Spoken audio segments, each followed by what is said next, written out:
Todavía es demasiado temprano para que la ciudad respire con plenitud. El silencio bajo los arcos de hierro del puente apenas es interrumpido por el paso lento de unos pocos obreros y vendedores que se preparan para otro día de incertezas. Hay humedad y neblina, y el frío corta las manos, pero Isabel Morales camina sin detenerse. En la penumbra que precede al alba, el peso de su bolsa de costura recae sobre un solo hombro, y cada paso es una decisión. Un pie, luego el otro, entre charcos y basura, entre los gritos apagados de la pobreza y el desafiante esplendor de una ciudad que nunca espera. Tommy O'Brien, con su gorra gastada y energía de cachorro fiel, huye entre sombras para alcanzarla. Isabel apenas lo ve aparecer, pero sabe reconocer su paso. El chico le ofrece una sonrisa despareja, mezclando admiración y picardía. ¿Creíste que ibas a perderme hoy, Isa? No tienes remedio, Tommy. Si dejas de perseguirme una sola madrugada, lo voy a extrañar, responde ella, sin girarse del todo, pero dejando espacio para que camine a su lado. Las esquinas huelen a carbón y sopa barata. El filo de la necesidad se siente en los rostros dormidos detrás de las ventanas. Tommy, trotando para seguirle el ritmo, acarrea una caja de hilos y agujas demasiado grande para su cuerpo delgado. ¿A quién le llevas ahora esas maravillas? Pregunta, haciendo una pequeña reverencia cuando un carro elegante pasa demasiado cerca. Señora Harrington, de la Quinta Avenida. Una docena de encajes y 3 vestidos. Todo lo revisan bajo lupa. Ni un hilo torcido, Tommy, claro. Allá arriba el oro pesa más que el pan, dice él, bajando la voz, casi un susurro. Su mirada se escapa, curiosa, hacia el pequeño brillo en el cuello de Isabel. El locket plateado cuelga junto a su piel, tibio por la vida y el recuerdo. Al detenerse frente a una puerta para evitar la lluvia, Isabel lo toma en la mano, sintiendo su peso y su silencio. Tommy se asoma, curioso. Eso era de tu padre, ¿no? Isabel asiente.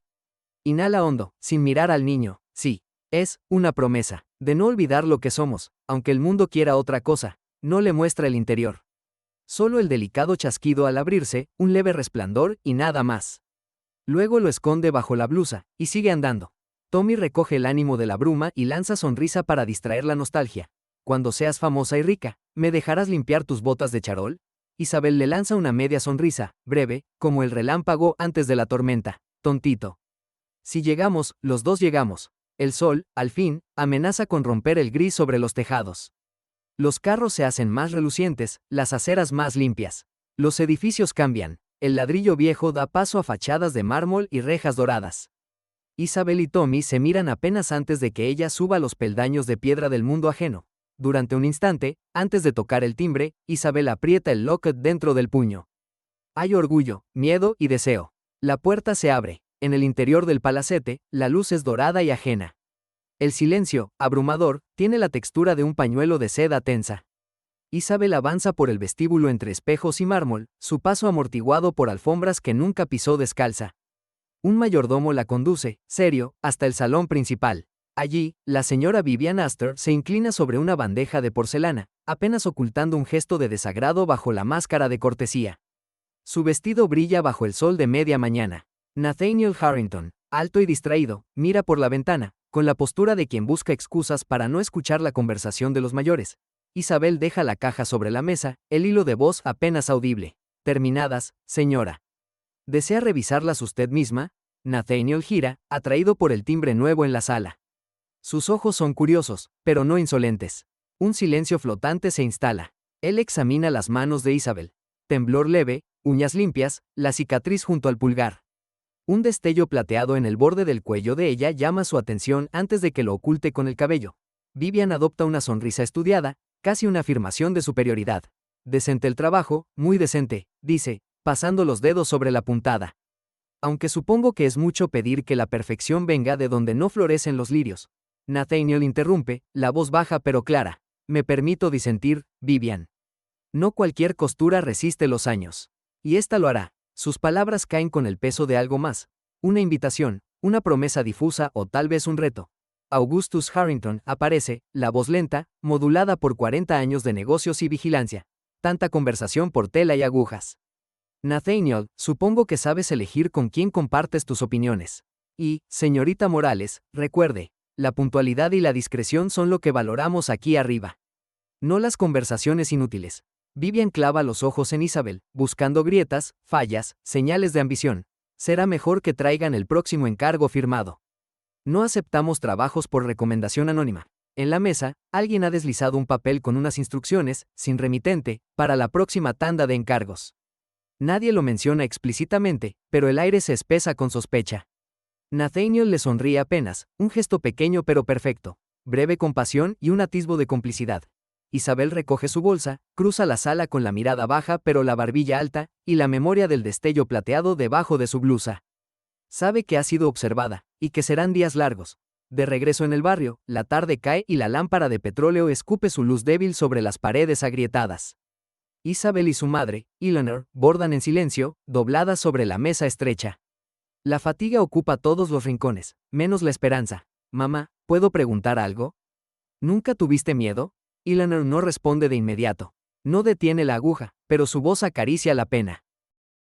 El miedo es útil, hija. Nos hace mirar 2 veces antes de cruzar la calle. Pero si lo llevas encima, te roba el pan. La tela cruje entre sus dedos. Los sonidos del vecindario. Alguien canta, una discusión ahogada, el hambre de los otros, un golpe manso en la puerta. Tommy entra sin ser invitado, un poco ansioso.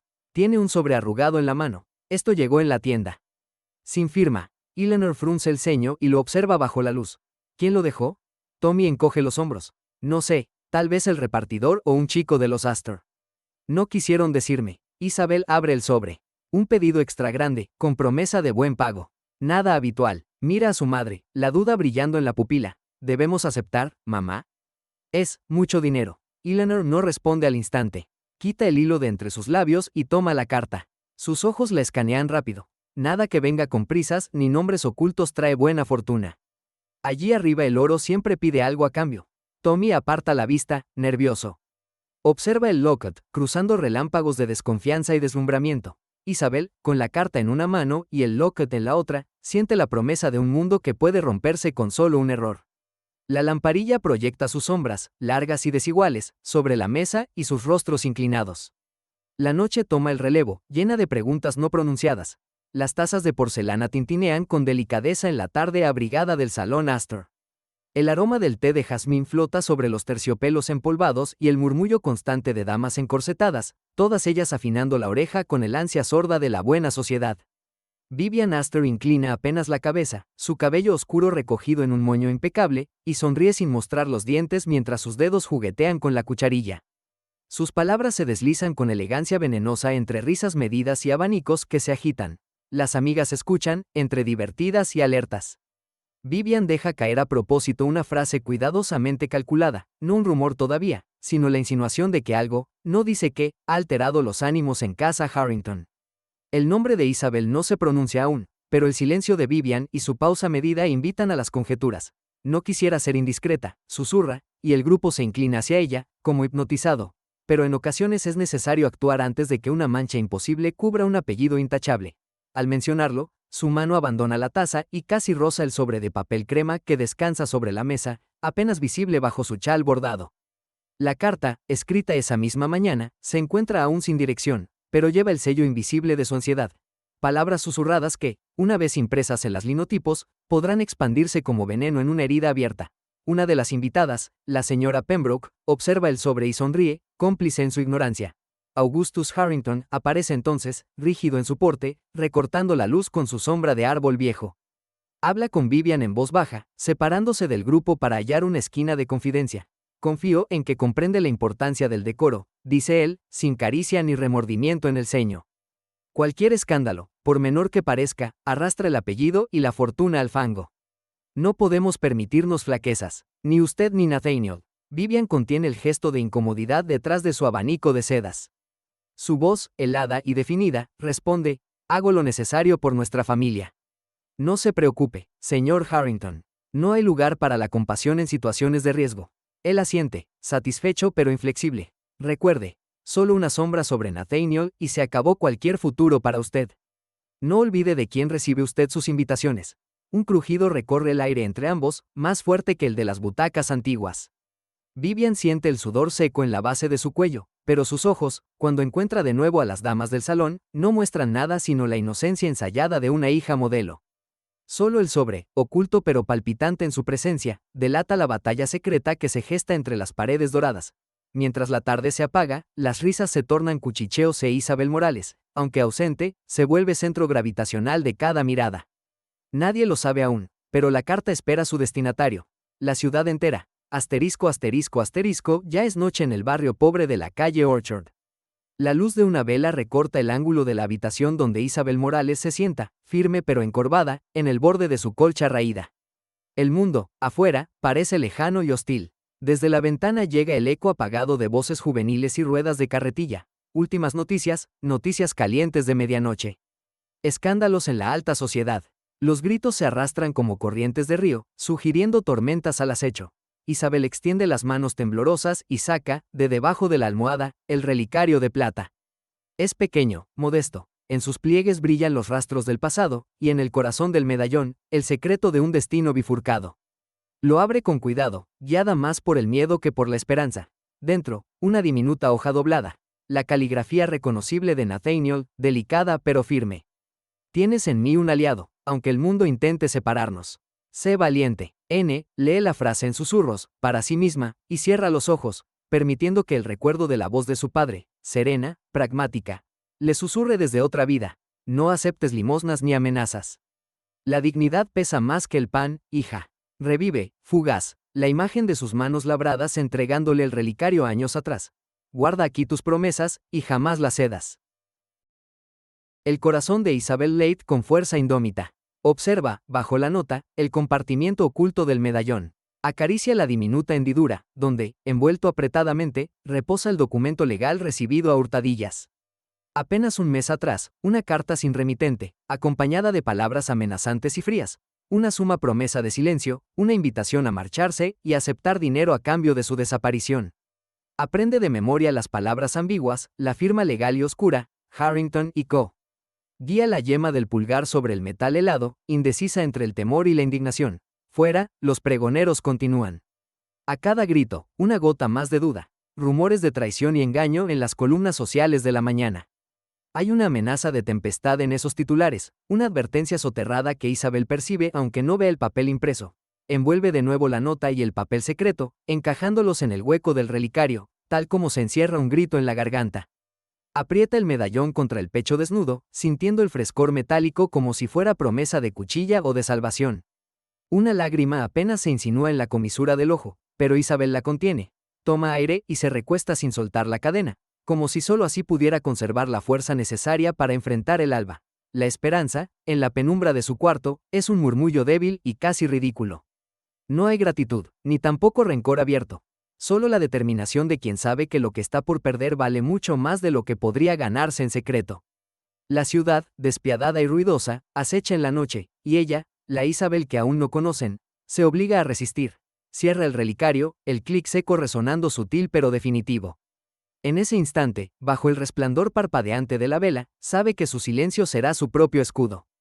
Pero también su condena. Así, cuando los gritos de los voceadores y el viento de New York arrastran promesas y amenazas en igual medida, Isabel se queda quieta, en absoluto recogimiento, el relicario sobre el corazón como contrato firmado entre deseos y sacrificios. La noche parece observarla, muda y expectante, al borde de un abismo que pronto, muy pronto, reclamará su precio. El eco lejano de un nombre, el suyo, se mezcla con las noticias que repican por las calles. Y aunque la ciudad no lo sepa aún, una promesa se ha sellado en el silencio y la oscuridad.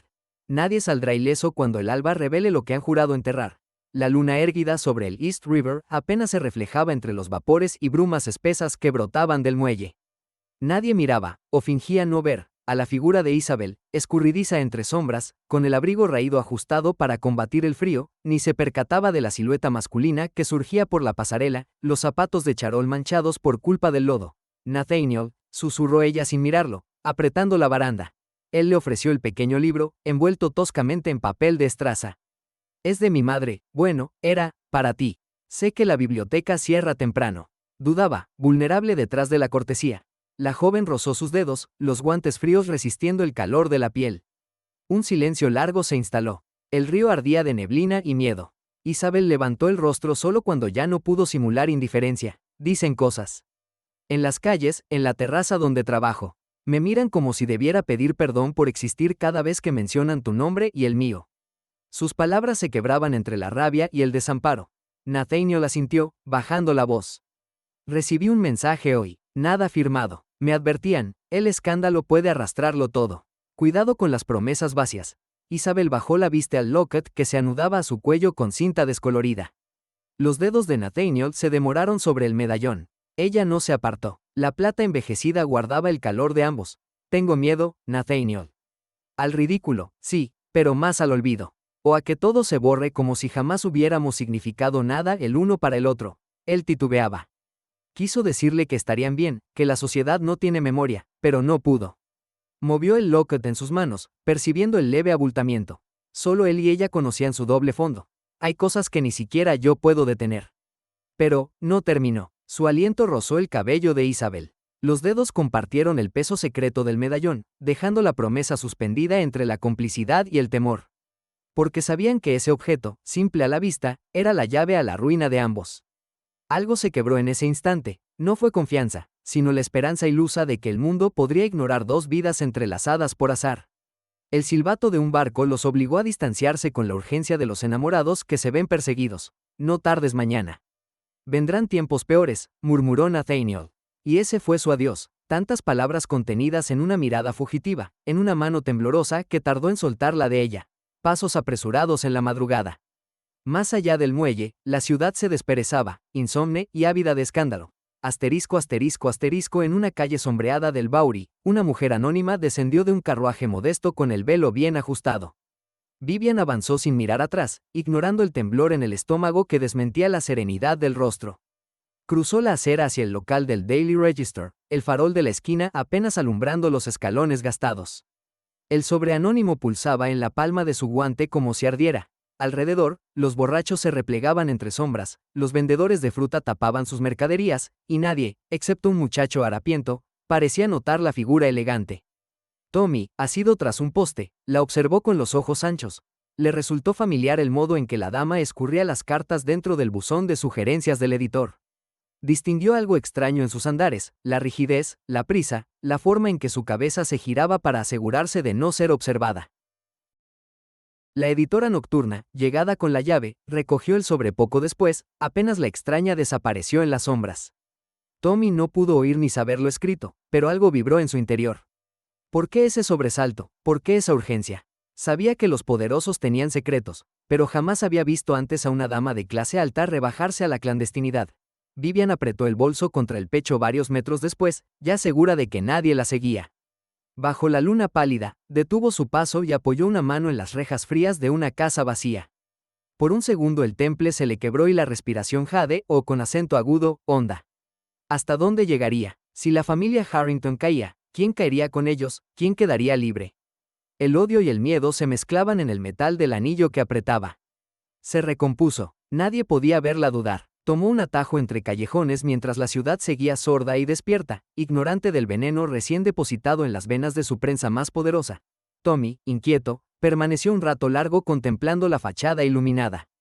No sabía nombrar la amenaza, pero la olió en el aire. Su instinto le decía que debía vigilar a Isabel, como si un animal sent fuera de la madriguera en la noche. Asterisco asterisco asterisco la mañana siguiente trajo la lluvia fina que convierte la Quinta Avenida en un río de sombrillas negras y de rumores murmurados bajo ellas. Los titulares del Social Journal relucían frescos en los kioscos. Prominente heredero visto con hija de costurera. ¿Capricho o traición de clase? Nathaniel leyó las líneas sin parpadear, sentado en el despacho de su padre.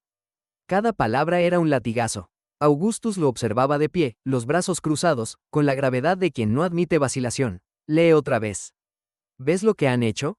Nos convierten en blanco. Has jugado con fuego, Nathaniel, y ahora exige tu renuncia a ese desvarío antes de que el apellido Harrington pierda respeto en cada esquina. Nathaniel tragó saliva. Sus dedos buscaron en vano la carta que no portaba. El silencio era la única defensa posible, la misma que su madre usaba en la víspera de pleitos familiares. Resistir callado, como si la verdad por sí sola pudiera salvarlo. Padre, no es, basta. No me hagas repetirlo. La voz de Augustus era un portazo en la niebla. A varios barrios de distancia, Isabel enfrentaba el diluvio a la entrada del taller, sorprendida por la llegada intempestiva de su madre. Eleanor tenía los ojos opacos, la piel surcada del insomnio acumulado. ¿Has visto lo que dicen? Dijo alzando el papel reciente, temblor en la mano. Los vecinos murmuran. En las tiendas, ya bajan la mirada. Isabel recogió el locket bajo el cuello, como si así pudiera sellar lo que aún no estaba perdido. Madre, no tienen derecho a dictarnos nuestra vida. ¿Y crees que lo que tienes dentro de ese medallón basta para protegerte de lo que viene? Eleanor apenas susurraba, la voz tensa, no regañona sino frágil. Por primera vez, la joven se sintió desnuda. El objeto en su cuello le pareció no un talismán, sino un ancla. La dignidad dolía más que la humillación pública. No lo entregaré, madre. Ni a ellos ni al olvido. He trabajado demasiado por cada promesa y cada esperanza. Nadie nos devolverá el nombre si lo perdemos ahora. La madre la contempló largo, triste. Sabía que cada defensa era una herida nueva.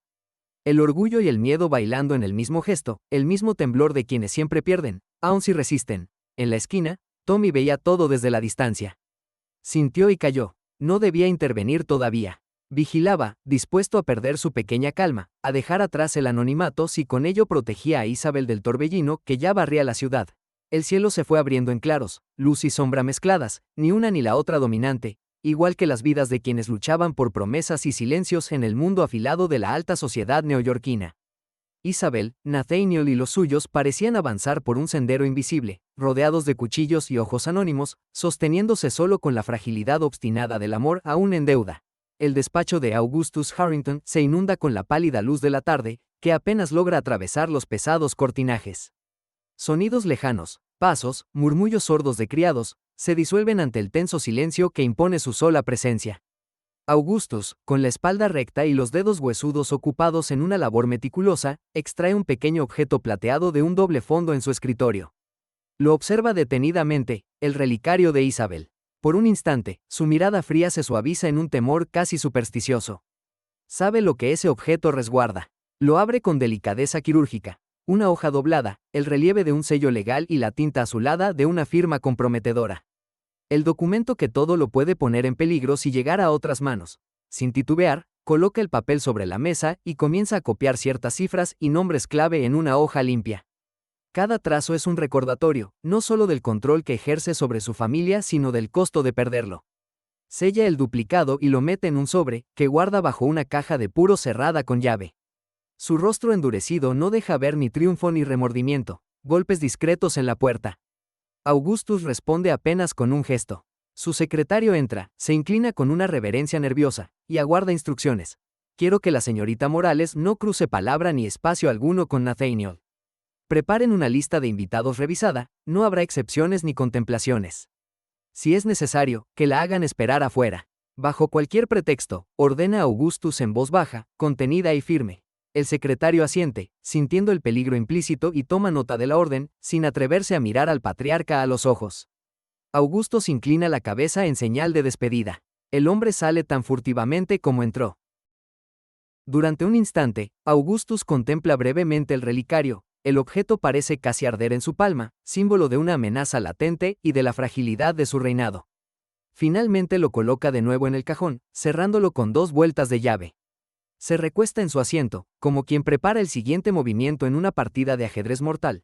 La tarde siguiente, el gran salón del Hotel Astoria resplandece con la opulencia adecuada para una gala de caridad. Arañas de cristal cuelgan sobre cabezas enjolladas, el murmullo de risas y cuchicheos se entrelaza con la música de un cuarteto de cámara. Isabel se mueve con torpeza entre los encajes y la seda ajena, pero va digna, aferrada a la promesa del porvenir. Vivian, al centro de un grupo de damas, la observa desde lejos. Sus labios, convertidos en una delicada sonrisa, esconden veneno. Cuando Isabel se acerca con tímida esperanza para entregar las flores que ha dispuesto la señora Morales, Vivian la intercepta con dulzura fingida. Querida, qué admirable labor, aunque tal vez la sencillez es lo que mejor sabe hacer destacarlo. Ordinario, dice, proyectando la última palabra hacia las viejas matronas como el chasquido de un látigo. Un breve silencio incómodo. Tommy, cargando un cesto con servilletas limpias, intenta captar la atención de Isabel, sus ojos llenos de alarma infantil. Pero Vivian ya ha logrado atraer el foco de la concurrencia. Toma la muñeca de Isabel con gesto mesurado, bajando apenas la voz. ¿No temes que te sorprenda un día la vida tan lejos de tu estación? Tal vez subes demasiado alto y, ya sabes, las caídas duelen, advierte, suavemente, como compartiendo un secreto. Isabel siente el calor en las mejillas, no titubea. Aprieta el relicario que lleva al cuello, el peso ya no le consuela, solo le recuerda cuán vulnerable sigue siendo. Las murmuraciones se multiplican. Damas a ambos lados cuchichean sobre cierto artículo reciente en el diario de Sociedad. Rumores anónimos, palabras maliciosas escritas por una, bien informada, que todos identifican entre guiños y medias sonrisas. Vivian extiende la mano para admirar el relicario de Isabel, fingiendo curiosidad y ternura. Es adorable. ¿Puedo verlo más de cerca? Estos objetos familiares siempre guardan secretos encantadores, ¿no crees? Sin esperar permiso, tira suavemente de la cadena, y por un momento, el broche cede. El corazón de Isabel late en un terror sordo y primitivo. Una hoja minúscula asoma. La matrona más cercana contiene el aliento.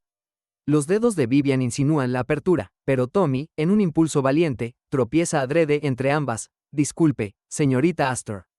La bandeja. Se me resbaló. Las servilletas vuelan. Una tacita de porcelana se estrella. El momento se precipita al caos mínimo pero suficiente. Isabel aprovecha esos segundos para cubrirse el cuello y dar un paso atrás. Vivian suelta el relicario, su sonrisa flaquea en apenas un resquicio, suficiente para que el grupo lo note. ¡Qué torpeza!, dice Vivian, fingiendo compasión, pero un brillo gélido le cruza los ojos al mirar a Isabel. La señora Hunt, una de las damas más venerables, toma la palabra. Hay quienes no saben comportarse, ni siquiera como sirvientes. ¿Qué habrá de esperarse?, susurra con desdén, mientras otras asienten discretamente. Isabel, sintiéndose de pronto como si todo el aire de la sala se hubiera evaporado, retira la vista. Su dignidad, una piel cada vez más delgada, no le permite ceder a la humillación abierta. Pero se sabe relegada. Ni una sola mirada amistosa, ni un gesto de bienvenida. Todas las puertas se cierran en silencio, una tras otra, con una crueldad ritual. Tommy recoge las servilletas caídas, tratando de contener las lágrimas. Nadie le agradece el esfuerzo. Observa el rostro de Isabel, quebrado en silencio, la tensión en los nudillos que sujetan el relicario. En sus ojos hay orgullo herido, pero sobre todo un agotamiento resignado. Entre la multitud, un papel doblado circula discretamente entre los dedos enguantados de una joven dama de mesa en mesa. La copia de una carta, firmada solo por VH y dirigida al editor del New York Gazette.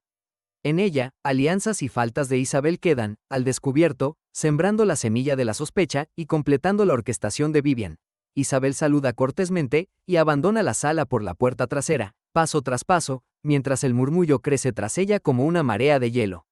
Siente perderlo todo: trabajo, reputación, y el tenue lazo con Nathaniel, a quien ni siquiera se atreve ya a buscar con la mirada. El relicario tiembla en sus manos, frío contra la piel. Entre luces doradas y sombras crecientes, los ojos de Vivian brillan con la satisfacción agridulce de quien ha vencido, aunque solo provisionalmente. Augustus recibe la noticia en su despacho. Su maniobra ha funcionado, pero una inquietud le roe por dentro, esa ansiedad de quien sabe que los secretos nunca duermen por mucho tiempo. En el umbral trasero, Tommy se detiene junto a Isabel. Coinciden en el silencio y la ruina compartida. ¿Volverás mañana, Isabel? No lo sé, Tommy, responde ella, la voz rendida, sin rencor ni esperanza. Solo queda, por ahora, la promesa vacía de quien se niega a caer del todo. Las piedras del camino resuenan bajo pasos inseguros. La trama, como la noche sobre Manhattan, apenas comienza a oscurecerse. Nadie sabía medir el peso de unas semanas hasta que Isabel Morales vio cómo hasta el aire parecía negarle el paso al salir a la calle. Se sucedían los días y cada uno traía una herida sorda. Otro saludo que se cortaba abrupto, otra tienda que demoraba su atención hasta obligarla a marcharse vacía, otro jefe de familia que susurraba y evitaba, como si su sombra fuese capaz de manchar. La repentina ausencia de clientas convirtió el taller en un reino silente, solo poblado por el rumor incómodo de las agujas y la tos creciente de Eleanor, cuya fuerza se evaporaba con cada carta de vuelta y cada saludo no devuelto por la vecindad. Sobre la mesa, las cuentas no cuadraban. Ni deudas ni telas daban margen a la esperanza. Tommy, con su juventud tosca y afectos mal disimulados, desbordaba una energía impotente. Barría, improvisaba remedios a base de cáscaras de naranja, iba y venía con noticias de la ciudad, pero evitaba los ojos de Isabel al anunciar la pérdida de otro cliente. Una tarde, luego de un nuevo rechazo, Isabel le regaló una sonrisa breve, crispada. No gastes fuerzas, muchacho. Ya no queda quien escuchar. Tommy no respondió. Se quedó parado en la puerta, mirando a Eleanor, a Isabel y al brillo obstinado del sol sobre la punta de un cofre. El relicario. Por las noches, cuando el silencio retumbaba y la tos de su madre parecía vaticinar ausencias mayores, Isabel abría el locket con manos trémulas. Lo estudiaba muy cerca, como si de ese diminuto objeto dependiera la continuidad misma de sus días. Allí, la nota de Nathaniel, palabras aún frescas, promesas temblorosas, junto al documento doblado 1000 veces, la prueba de una transacción para comprar su silencio. Era su ruina y su esperanza, lo sabía, y aún así, cada noche lo volvía a cerrar, rozándolo contra el latido de su pecho. El precio de la dignidad se sentía insoportable incluso para una Morales. La fiebre vacilante de Eleanor la urgía a huir, a cruzar de nuevo el océano o perderse en una ciudad ajena. Una tarde, mientras Eleanor dormía, Isabel se sentó con la pluma temblorosa y redactó una carta de aplicación a una escuela progresista. No mencionó apellidos ni escándalos. Solo habló de educación, de futuro, de la voluntad de enseñar. Cerró el sobre sin lágrimas ni ilusión, solo quedaba la determinación. Cuando al anochecer salió al patio para depositar la carta en el buzón, miró la casa de los Harrington a contraluz y pensó, con inexplicable calma, en cuál sería el primer día en que ya nadie recordaría su nombre. Al otro extremo de la ciudad, Nathaniel Harrington, cautivo en la biblioteca de madera oscura y polvo de su padre, revisaba documentos con la voracidad de quien sospecha que cada hoja es un arma cargada en su contra. Había sido Vivian, de eso ya no le cabía duda. La caligrafía estilizada y firme era inconfundible en la copia del anónimo publicada en el Times. Bajo una falsa firma, la carta tejía acusaciones tan sutiles como crueles. Hablaba de Isabel, de su avaricia disfrazada de virtud, de la corrupción que amenaza el linaje, palabras que había oído antes de labios de Vivian, cuando creía que aún podía proteger a ambos mundos. Los dedos de Nathaniel temblaban mientras, entre las pilas de papeles de Augusto, reconocía la copia del acta de acuerdo, la misma que Isabel guardaba, lo adivinó con una punzada de culpa, cerca de su corazón. Había sido Augustus quien dispuso esa cantidad, quien redactó el texto y lo empujó a firmar. Pero lo peor era la sangre fría con la que Vivian había utilizado el escándalo para ajustar cuentas propias. Cada prueba se configuraba como una trampa, y Nathaniel, humillado, comprendía cuán profundamente había caído en la red tejida para controlar sus movimientos y privarlo de Isabel. Sintió ira, más fría y peligrosa que la desesperación. Destellos de miedo le recorrían la espalda, y si el daño ya era irreversible. El escándalo en la prensa, la amenaza sobre Isabel, el veneno sembrado en cada salón. Lo habían vencido en su propio terreno. Apretó el papel y permitió que el silencio se asentara largamente. Solo entonces decidió, debía hablar con Vivian, con Augustus. Pero sobre todo, debía encontrar la forma de resarcir a Isabel, si aún quedaba algo de esperanza por rescatar. Mientras, la noche avanzó y la soledad de la casa Harrington se hizo aún más insoportable, como si todos los secretos hubieran aprendido a respirar juntos. En una ciudad donde solo los desesperados salían después de la medianoche, Tommy O'Brien se escurría entre las sombras del portón trasero de la mansión Harrington. El miedo era casi físico, adherido a la piel mientras contaba los pasos, evitando el crujir de la grava y el eco de sus propios latidos. Solo pensaba en Isabel, en la tos lenta de Eleanor y en el relicario, el pequeño milagro que había visto robarle una sonrisa a su patrona en los peores días. A través de una ventana entreabierta, divisó el despacho de Augustus. El resplandor de un quinqué apenas iluminaba 2 pilas de papeles y, entre ellas, un puñado de hojas arrugadas. El corazón de Tommy se desbocó. Con la agilidad de quien nada teme más que la indiferencia, sorteó muebles y sombras hasta alcanzar el cajón abierto de un secreter. Entre recibos y esquelas viejas, encontró los borradores de una carta, palabras tachadas, insultos corregidos, la firma siempre rehecha. El mismo estilo, el mismo perfume. Se detuvo, el sudor le corría helado y quiso temblar, pero el temor a fracasar era mayor. Tomó los papeles, escuchó pasos lejanos, un criado, quizás Augustus mismo, y se escabulló, aguantando la respiración hasta sentir el frío de la calle sobre su rostro. Solo cuando estuvo a salvo, bajo la sombra protectora de un farol, miró el botín robado, los borradores de la carta, con un trazo idéntico al que había visto impreso en el Times. Eso era lo que necesitaba Isabel para defenderse, aunque él mismo pagara el precio de nunca más volver a cruzar la verja de los Harrington. Mirando el cielo ennegrecido, Tommy comprendió que el sacrificio era inevitable. Por Isabel, por la justicia, por ese futuro que aún se atrevía a imaginar. En 3 lugares distantes, respirando separado por la desgracia pero unidos por el peso de un secreto, Isabel, Nathaniel y Tommy supieron, en ese instante exacto, que a veces perderlo todo es la única forma de empezar a luchar. La niebla baja cubría el Hudson como un sudario. El muelle estaba desierto, salvo por 2 figuras, Isabel, arrodillada junto a una maleta, y Nathaniel, de pie a pocos pasos, la gabardina desaliñada del viaje aún sobre sus hombros. El reloj del vapor lanzaba un eco amargo sobre el silencio. Isabel pasó un dedal sobre la cremallera de su maleta. Cada pequeño objeto que empacaba era una renuncia más. Nathaniel la observaba, la expresión contenida, el rostro envejecido por noches de insomnio y océano. Dio un paso hacia ella y casi deseó que ella no lo notara. Pero Isabel jamás ignoraba nada importante. ¿Por qué has vuelto? Su voz, apenas un susurro. Es demasiado tarde, Nathaniel. Se acercó más, inseguro, como un niño extraviado. No podía quedarme lejos, no mientras todos piensan lo que piensan de ti. No mientras yo. Su voz se quebró, se detuvo. No puedo soportar la distancia, Isabel. Y menos este silencio. Ella bajó la cabeza, un mechón de cabello cubriéndole la mejilla. En su mano temblaba el medallón de plata, sujeto con fuerza. Nathaniel lo vio y se detuvo. Sabía todo lo que contenía ese pequeño objeto. Su última carta, sus promesas, y aquel papel que le arruinaba la vida a ambos. El escándalo. Musitó Isabel, la desesperanza en la mirada. Buscaba coraje en los pliegues de su falda. Cada vez que camino en la calle, las miradas me atraviesan. Augustus, tu padre, me ofreció esto. Una salida fácil, o eso cree él. Miró el medallón. Quiero que todo esto termine. El vapor resopló en la distancia. Nathaniel quiso gritar que no importaba, pero la ciudad, con su riqueza y su rigidez, parecía imposible de vencer. Se inclinó junto a ella. ¿Qué diría tu madre?, preguntó él, intentando sonreír. Si te viera aquí, escapando en la niebla. Isabel hizo una mueca, renuente a llorar. Casi rió. Diría que sea valiente. Pero la valentía duele más con cada paso. Abrió el medallón. Se quedaron en silencio, escuchando apenas la respiración del otro. Nathaniel le tomó la mano. Sus dedos encontraron el papel. Supo de inmediato lo que era. Esto. Esto es mi error, dijo, voz grave. Jamás debiste recibirlo. ¿Acaso crees, por un momento, que todo esto, nuestro amor, es algo vergonzoso? Isabel apartó la mirada, ahogada por lo absurdo y lo sublime de la pregunta. La ciudad no perdona a los distintos. Volví a sentir la soledad absoluta, pero, por primera vez, la aceptaba en voz alta. Quiero creer. Pero han hecho que dude de mí misma. De nosotros. Nathaniel respiró hondo. La barcaza anunciaba partida. La decisión era inminente. De repente, entre la niebla, las palabras pesaban menos que el silencio compartido.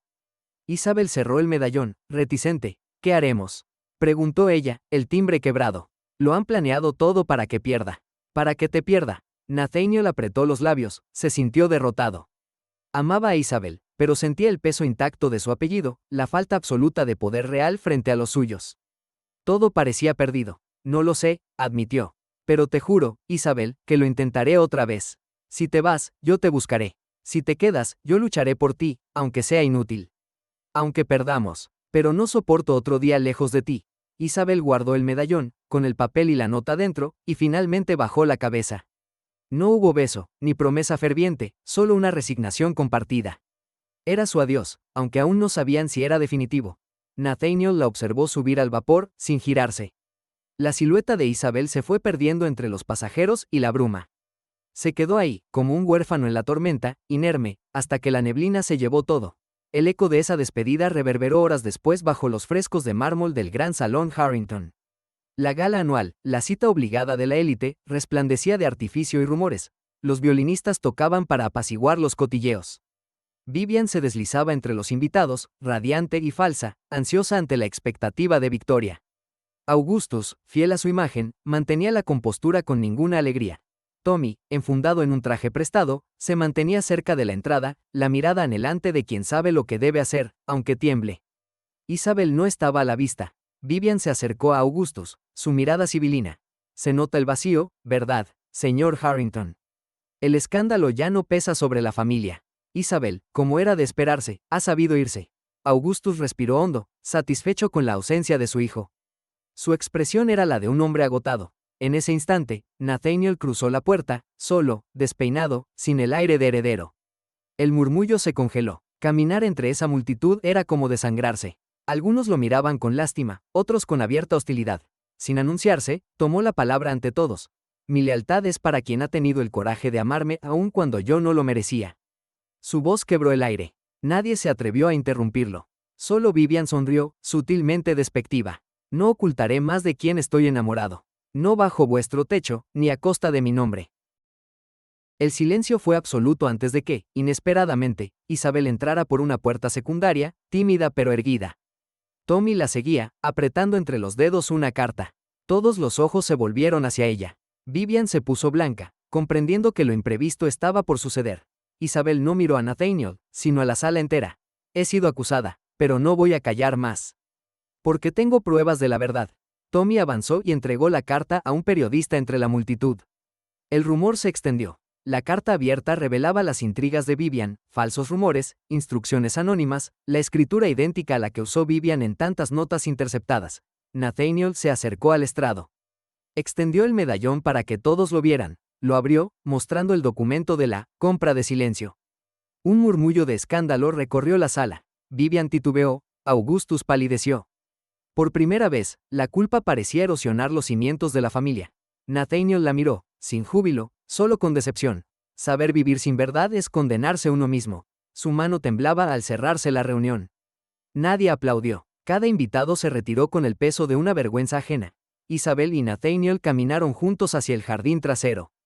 Fuera del salón, el frío del aire nocturno les devolvió algo de claridad, pero la distancia era inmensa entre ambos. Atrás dejaban ruinas, una reputación destruida, la promesa rota de una vida fácil, el amor asfixiado por la humillación pública. Solo Tommy, a lo lejos, los observaba con esperanza. En la soledad, rodeados ya solo de silencio, Isabel tomó la mano de Nathaniel con suavidad.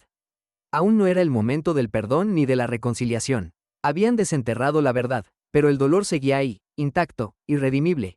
Parecían derrotados ante el mundo. Vivian, a unos pasos desde la sombra, contenía la rabia, pero también el miedo. Había perdido su máscara, pero aún quedaban secretos bajo la superficie. La ciudad, indiferente, seguía su curso. Pero algo temblaba en ese instante, el umbral donde nace la justicia, impulsado por el amor y el sacrificio. Solo el tiempo decidiría si Isabel y Nathaniel lograrían atravesar las cenizas y encontrar, en ese dolor, el germen de una esperanza nueva. La lluvia golpea la elegante vidriera del salón de los Harrington. Todo está dispuesto bajo la luz mortecina de la tarde. Candelabros encendidos, el murmullo sordo de las conversaciones suspendidas, la respiración contenida de una docena de testigos de la alta sociedad y algunos, menos numerosos, de condición modesta. Isabel Morales está erguida cerca del piano. Entre sus manos, el medallón de plata cuelga como una sentencia. Ojos entornados la examinan en silencio. Nathaniel, demacrado por las noches de insomnio, la observa desde el fondo, el miedo apenas velado bajo su serenidad fingida. Se ha especulado mucho sobre mi silencio, Isabel empieza, sin mirar a nadie en particular. Sobre mi carácter, sobre mis intenciones. Y ya he soportado suficiente. La sala parece encogerse. El señor Augustus Harrington, con su bastón apoyado en el brazo, dirige una mirada de frío acero a Isabel. Vivian Astor se vuelve medio perfil, la barbilla alta, los labios apretados. Algunos de los presentes caminan de puntillas alrededor del escándalo, deseando no verse manchados. Isabel abre despacio el medallón. Lo que saca primero es un papel pequeño, desgastado en los pliegues. Lo desdobla y susurra el nombre escrito en la primera línea. Nathaniel. Él da un leve paso al frente, conteniendo el impulso de apaciguar lo inevitable. Esta nota la escribió Nathaniel Harrington hace meses, antes de todo esto. En ella, me pidió algo nada ilícito. Valor y paciencia, promesas y sueños. El papel pasa de mano en mano. Un suspiro atraviesa a los menos cínicos del salón. Lo guardé por amor, continúa Isabel, con la voz quebrada pero firme. No lo mostré porque creí en las promesas y en la dignidad de no mendigarlas ante quien pudiera burlarse. No fue complicidad, no fue ambición. La tensión se apodera del aire. El segundo papel es más grueso, con el sello del abogado de la familia en el reverso. Cuando Isabel lo despliega, muchos se inclinan, intentando descifrar algo antes de oírlo. El segundo documento es menos romántico. Se trata de un acuerdo legal, un pago para que me marchara en silencio, para silenciar mi historia. Firmado por el señor Augustus Harrington y su abogado, un zumbido recorre la sala. Nathaniel se gira hacia su padre, quien no pestañea, pero cuya mandíbula tiembla apenas. Isabel sostiene la página sin temblar. Estuve callada por respeto a mi madre, y por no alimentar aún más los rumores. ¿Es ese un crimen, o lo es comprar y vender la dignidad de otros con tal de resguardar un apellido? Vivian Astor suelta una risa seca, más un tic que una burla. No esperaba menos, musita, pero nadie la escucha ya. Los ojos pesan sobre Augustus Harrington, y sobre Vivian, cuya figura parece encogerse. Una de las damas más viejas, la señora Beaumont, conocida por nunca apoyar causas perdidas, murmura a su acompañante que, al menos, la señorita Morales aún sabe lo que es el honor. El ambiente cambia. El rumor de compasión, antes tímido, empieza a desplazarse, lento y denso, sobre Isabel. Augustus toma la palabra, su voz tensa. Cualquiera habría protegido su familia de semejante escándalo. Isabel le enfrenta la mirada. ¿Protectores o carceleros, señor Harrington? Yo no he escrito mentiras a los periódicos. No he enviado cartas anónimas para ensuciar nombres ajenos. Vivian gira, incómoda. Desde hace minutos ya no sostiene la mirada de nadie. Un temblor recorre los dedos de sus guantes de encaje. Nathaniel, acorralado por la evidencia y el deber, da un paso junto a Isabel. Confieso que ayudé a guardar silencio, padre. Confieso que mi amor fue mi mayor secreto, dice, la voz ronca y algo rota por la vergüenza, pero jamás he tratado de pagar por el olvido de una mujer honrada. Muchos se apartan de Augustus, cuyas mejillas, casi violáceas, hablan de una rabia contenida por orgullo, por miedo, quizá por un atisbo de arrepentimiento tardío. Algunos murmuran sobre el abuso de poder, otros sobre el destino imparable de los tiempos modernos. Nadie se atreve aún a aplaudir ni a exonerar a Isabel en voz alta. El aire se llena de silencios, de miradas esquivas, de un dolor compartido en la pérdida. Todos, incluso los que más poder detentan, vislumbran en el horizonte que algo se desmorona, algo antiguo e injusto. Horas más tarde, cuando la mansión ya está medio vacía, Augustus cruza el vestíbulo, los pasos arrastrados. Ese mismo día firma su renuncia a los comités filantrópicos y a la Junta del Ferrocarril. Los periódicos, que nunca pierden una oportunidad de ajustar cuentas, publican en la portada extractos del acuerdo legal y, al día siguiente, una carta anónima llega a la redacción del Herald.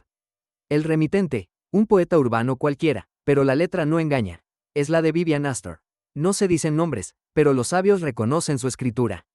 Por primera vez, los rumores que hasta hace poco eran el instrumento de su poder, ahora se vuelven en su contra como una tempestad. Vivian, al amanecer, abandona Nueva York, llevándose solo un baúl y una sombra. Nadie la despide. La casa Morales, sencilla pero ordenada, ve esa noche la lenta reunión de aliados. Nathaniel, con los ojos cansados, se arrodilla frente a Eleanor. Sé que he traído desgracia, susurra, incapaz de mirarla a los ojos. Pero quisiera reparar el daño. Ayudarla. Y a Isabel, si aún lo permite. Eleanor, con las manos temblorosas sobre el regazo, levanta la barbilla. Por primera vez en días su voz se oye clara. Usted ya hizo su parte, señor Harrington. El resto lo hará el tiempo, y la verdad. Mi hija no es motivo de vergüenza. Lo sería renunciar a la justicia. Tommy observa desde el umbral, el medallón aún colgando del cuello de Isabel, quien lo acaricia pensativa mientras observa la escena. La grandeza ha exigido su precio. La familia Morales ha perdido amigos y clientes, Nathaniel su derecho a un círculo que ya no acepta ni clemencia ni inconformidades. Pero nadie parece querer hablar de futuro esa noche.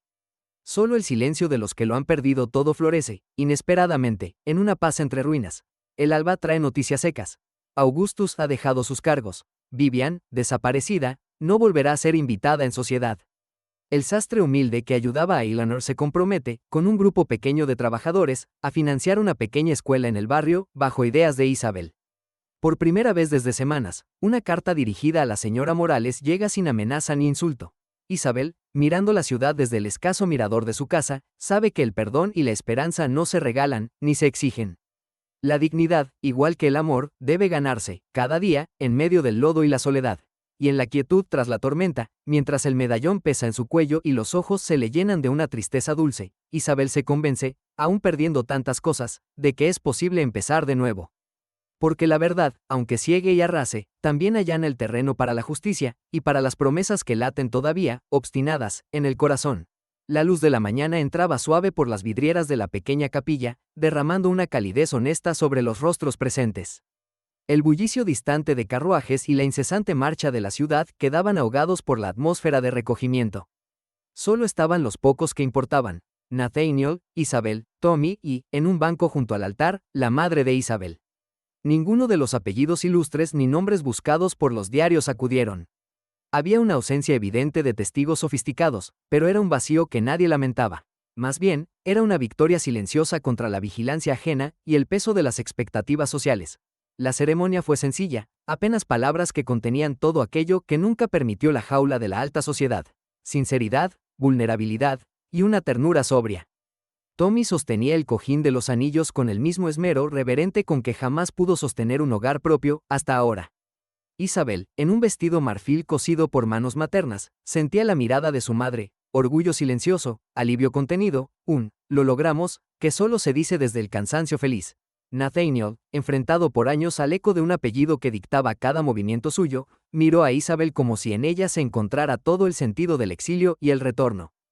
Cuando pronunciaron los votos, no hubo grandes promesas retóricas ni lágrimas dramáticas.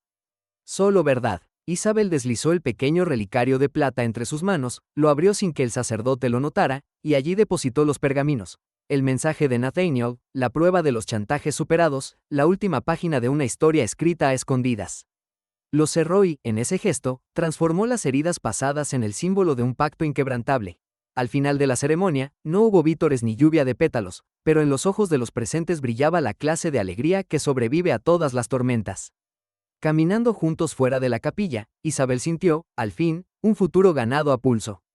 Nathaniel tomó su mano, el contacto suave, sin fanfarria, pero definitivo.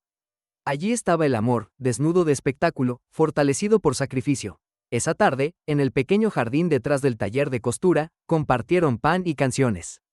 Tommy recitó un poema que aprendió en la calle, la madre de Isabel sirvió café que olía a hogar, y Nathaniel reía, por primera vez, sin preocuparse por quién miraba ni qué dirían mañana los periódicos. Nadie mencionó a Vivian Astor, ni habló de la ferocidad de la lucha terminada. Nadie necesitó hacerlo. Cada silencio era una evidencia. Habían vencido a la crueldad del juicio, al exilio del amor mal visto. Mientras caía la noche y los faroles se encendían titilantes, Isabel acarició el relicario y lo guardó en una caja de madera sencilla, junto a las palabras de sus votos escritos a mano. Un testamento privado, una herencia invisible, destinada a resonar más allá de las fronteras del escándalo. Ese día no solo sellaron un matrimonio, reescribieron la memoria de su linaje. Isabel pensó en todo lo que resignó. Amigos que le volvieron la espalda, sueños de inocencia perdida, comodidad. Ganó algo menos dócil, más verdadero. La soledad, tan familiar, se volvió compañía tierna. Nathaniel, por su parte, dejó de ser rehén de una familia para elegir la suya propia. Tommy, junto a ellos, supo que, por primera vez, pertenecía. El tiempo fue clemente. Los años siguientes se tejieron sobre el lienzo de lo vivido. En el mismo barrio popular donde Isabel aprendió a resistir, surgió una pequeña escuela, financiada con el trabajo incansable de Nathaniel y la visión de Isabel. Tommy, antes ayudante sin destino, maduró hasta convertirse en el maestro más entregado. Sus clases atraían a chicos de todas las esquinas, hijos de obreros y costureras, quienes aprendían letras y paciencia al calor de su voz. Su labor, sencilla, contenía la semilla de una rebelión callada. La igualdad verdadera, labrada lejos de la vanidad de las portadas sociales. Afuera, en un jardín siempre lleno de luz, jugaban dos niñas y un niño. Los hijos de Isabel y Nathaniel, rostros vivos que mezclaban el coraje materno con la imaginación paterna. Las risas de los niños tejían hilos invisibles al pasado, un pasado que, aunque nunca olvidado, ya no tenía dominio sobre ellos. Isabel, sentada bajo la sombra de un cerezo, bordaba en un pañuelo la inicial de cada hijo. De vez en cuando, detenía el bordado para mirar el relicario plateado, ahora algo oxidado, sostenido entre los dedos de su hija mayor. La niña abría el colgante con la fascinación de quien presiente un tesoro. Isabel la observaba en silencio y, por fin, le narró la historia. Los secretos enterrados, la valentía humilde, el modo en que el amor verdadero no se anuncia a gritos sino que crece, a veces, en la oscuridad de la adversidad. La pequeña comprendía poco, pero apretó el relicario contra el pecho, como si supiera que guardaba no solo palabras, sino todo lo que de verdad importa. Nathaniel llegaba al jardín con pasos tranquilos. Había aprendido a vivir sin miedo al bochorno público. Su padre, vencido por el paso del tiempo y la evidencia de su propia soledad, ya no dictaba el rumbo de su destino. La sociedad, que antaño despreció públicamente a Isabel, había encontrado nueva carne para sus chismes y, eventualmente, algunos reconocieron en ella una dignidad inquebrantable. Otros la olvidaron, pero ni uno solo de los suyos volvió a apagar la mirada por vergüenza. Isabel y Nathaniel, juntos, cultivaban una vida real, repleta de trabajo y pequeñas victorias cotidianas. Tommy, tras la jornada, pasaba por la casa para compartir historias y leer en voz alta a los niños. No había resentimiento en su voz al recordar su infancia sin nombre, solo una gratitud madura por el lugar que ocupaba ahora, por cada oportunidad conquistada. Aun cuando la nostalgia embargaba las conversaciones y un silencio caía sobre la mesa, era el tipo de silencio que anida después del perdón y la aceptación. Una tarde, el jardín resonó con el eco de una promesa. La hija mayor de Isabel juró guardar el relicario y, con él, el compromiso de luchar siempre por la verdad y el afecto, sin disfraz ni concesiones. La madre, al oírla, supo que su mayor victoria no había sido doblegar a la sociedad, sino abrir en su propia sangre el cauce de una compasión insobornable. Los secretos que alguna vez amenazaron con destruirlos ahora servían de cimiento a un linaje hecho de verdad, en el que el amor, paciente, imperfecto, pero incorruptible, se convirtió en el secreto más poderoso de todos. Así, la vida continuó, sencilla, radiante en su cotidianidad. Los niños crecieron, la escuela prosperó y en cada gesto, cada palabra y cada silencio, se honró aquel primer pacto de confidencias. El relicario, en las manos de la siguiente generación, garantizaba no solo la memoria del dolor y la lucha, sino la promesa fundamental. El coraje de amar y la convicción de que, incluso al final del sacrificio, hay un renacimiento de esperanza. Y con cada nuevo día, Isabel y Nathaniel, Tommy y los niños supieron vivir sin miedo. La justicia había sido servida, pero en el cotidiano transcurrir, descubrieron que el verdadero triunfo era sencillo: pertenecerse, proteger los sueños y seguir entregando al mundo la verdad más íntima de su corazón.